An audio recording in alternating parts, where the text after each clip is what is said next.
Сүбэдэ нар дорнод Европт. Оршил. 13 дугаар зууны дунд үе. Европ төв урд хожид үзэгдээгүй айдас давтжээ. Хүчирхэг Герман, Франц, Бургунд, Испани хүртэл байгалийн гамшиг мэт ойртон ирэх нэгэн аюулын өмнө мэгдэн боломгдов.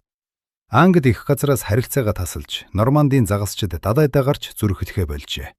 Сүм хийдүүдэд аврал гуйсан мөргөл хөдөр шөнөгүй дүнгэнэж, язгуурт нь ноёд зөвлөлдөхөөс цаашгүй хоёрт баатрууд дууга хураан түгшин суун. Энэ бол Европын хувьд учир битүүлэг, ойлгомжгүй аимшигт цаг үе байлаа. Европын айдас. Тэд өөрсдийгөө ертөнцийн төв, бусдыг зэрлэг омог хэмээн төсөөлдөг байв. Дорн зүгийн мэдлэг нь их Александрын хүрсэн Инд мөрнөөс цааш хэтэрдэггүй. Гэтэл одоо алс дорноос, газрын мухраас, морин цэргийн сүрэг аян гомит довтцим ирж байлаа. Хүннүүгийн Атилла, Арабын довтлогоо, Түрэг, Куман, Печенегүүд эдгээрийн хэнэнч Европыг ингэтгэхээ цочроож байсангүй. Эд хэм байв.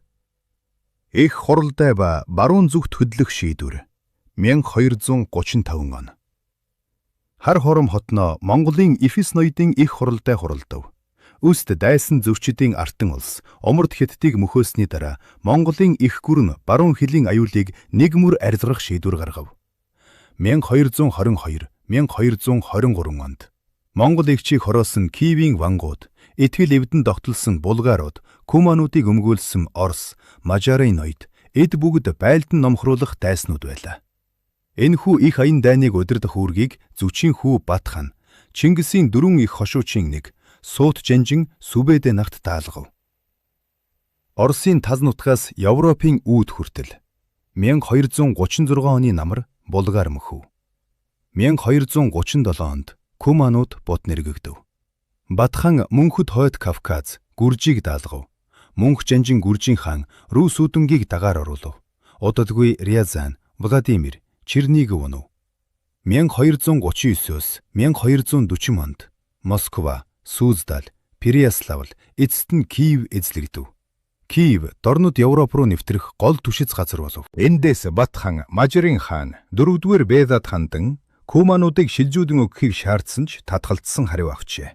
Ингээд 1241 оны хавар Монголын морин цэрэг Карпатын ганц гарцаар дамжин Европ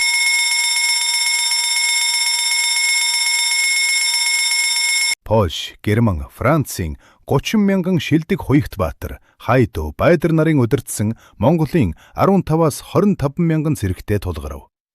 Эхний мөргөлдөөнд монголчууд уухран зүхтав. Амжилтандаа ирдсэн хуйхт баатрууд хөөжөрлөө. Гэвч энэ бол ов мэх байв. Гинт утаан хөшиг татрагдж, морд, явган цэрэг салж ботров. Монголын хол хөвч ном тэнгэрээс боромит асгарч талбай цусаар дүүрв. Европын талаас долоохон баатар амьд үлдэв. Ван Хенри, Жанжин Мишок нар тулалдаанд ам үргэджээ. Хенри Вангийн цогцыг зүүн хөлний 6 хуруугаар таньсан гэдэг. Шайо, Европын гол хүч мөхсөн нь. 3 хоногийн дараа 1241 оны 4-р сарын 11-нд Шайо годын хөвөөнд Мажар, Хорватын 65 мянган шилдэг цэрэг бат Сүбэдэ нарын өмнө тулгарлаа. Бела Ван голоор халахалж тэрэгэн хүрээ босгон хамгаалав. Гэвч шүн монголчууд голыг өөр гармаар чимээгүй гатлав. Өглөө манан сэрхэд Мажрууд бүслэгдснээ мэджээ. Галт сум, өмхий утаа, байнгын харвалт. Бэхлэлт занг болон хувирч гарсан болгонд сум отов. Мажар Хорватын их арим бүрэн хярав. 60 мянга гаруй хүн нэгэн дор амиа алджээ. Батхан тэр талбайг хараад нүд халтарч Сүбэдэ түүнд дайны үн ийм л байдаг хэмээн хэлсэн гэдэг. Европ задран сандарсан нь. Ядагдлын мэдээ салхи мэт дарахав. Хот тосход хаалга төвчин, язгуурт нь ноёд. Бурхан хэлгэнэж хэмээн бичилцэв. Францын Людовик Вангийн хатан шүн бүр хар дарж зүүдгэн. Германы хаан 2-р Фридрих Батханы шонхорчин чуулж магадгүй хэмээн хэлүүлнэ. Краков хотод өнөө хүртэл нэгэн сүмийн хонх өдөр бүр цохигддэрнэ. Монголчууд ирж байна гэсэн айдсын дурсгал үлээ. Яагаад монголчууд бутсан бэ? 1241 оны төгсгөл Жуур хотын орчимд Батханд нэгэн мэдээ ирэв. Их хаан өгөөгөөдөө нас баржээ. Хуралдайд оролцох шаардлага гарч Дуунаа мөрний бэлчирт жанжид зөвлөгөн хийв. Куманууд устгагдсан, Орос, Мажар өгдөг сөхөрсөн.